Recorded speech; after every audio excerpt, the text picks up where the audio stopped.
अस्सलाम वालेकुम लफंगे। वालेकुम अस्सलाम भाई। क्या हो रहा है? दुल्हन के देखने वाले लोगों को ना गिने तो अच्छा है। अब कौन बगैरत आ गया? टेलीग्राफ नाजिया और सिराब भाभी। वैसे उनके आने का कोई फायदा नहीं हुआ, अम्मी जैसी आई उन्होंने बाहर निकाल दिया। लेकिन नफीस को कुछ कहा तो नहीं उन्होंने? उनके जाने के बाद भी नफीस भाभी अपने कमरे में थी। अब क्या करूं इन लोगों का?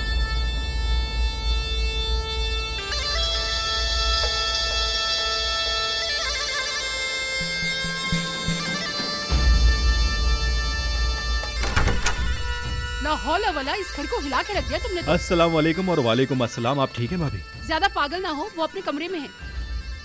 हाँ हाँ जाओ, कड़वे सच सुनाए गए हैं तुम्हारी बीवी को, जाके तसल्ली दो उसे। अम्मी, जब मेरे पास फारिग वक्त होगा उस वक्त आप बातें कीजिएगा, तब मैं आपके ताने भी सुन लूंगा। ओ सानिया साहिबा, आजकल गोल पे गोल मारी जा रही हैं आप तो। अगर आप मेरी माने तो कुछ दिनों के लिए आप खामोश रहें।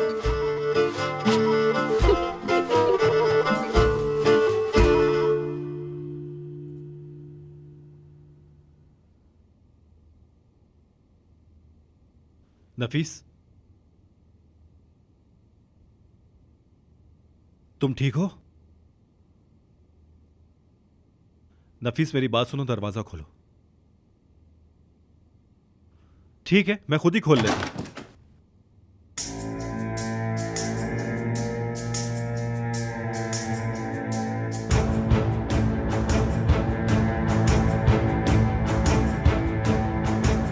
नफीस कहाँ है?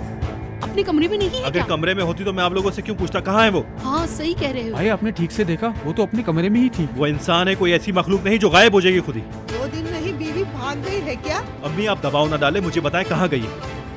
वो कहीं डॉक्टर के पास तो नहीं चली गई? डॉक्टर के पास? हाँ मुझे कह रही थी। मैंने कहा ताहिर के साथ जाना या मेरे साथ, लेकिन फिर उन नमूनी औरतों के आने के बाद उसने कहा कि मैं अपने कमरे में जा रही हूँ, यानी कि नहीं गई। मैंने तुम्हें फुजूल में यहाँ खड़ा किया था क्या? भाई यकीन करें मैंने नहीं देखा, मैं तो भाई अपने कमरे में था। जब भाभी ने कहा वो अपने कमरे में, तो वो भाड़ में गए तुम्हारे सारे काम। मैं उस लड़की को लेकर आ जाऊं, उसके बाद तुम्हें दफनाता हूं इसी कमरे में। भाई क्या मैं भी आऊं? मेरा दिमाग खराब मत करो, जाओ।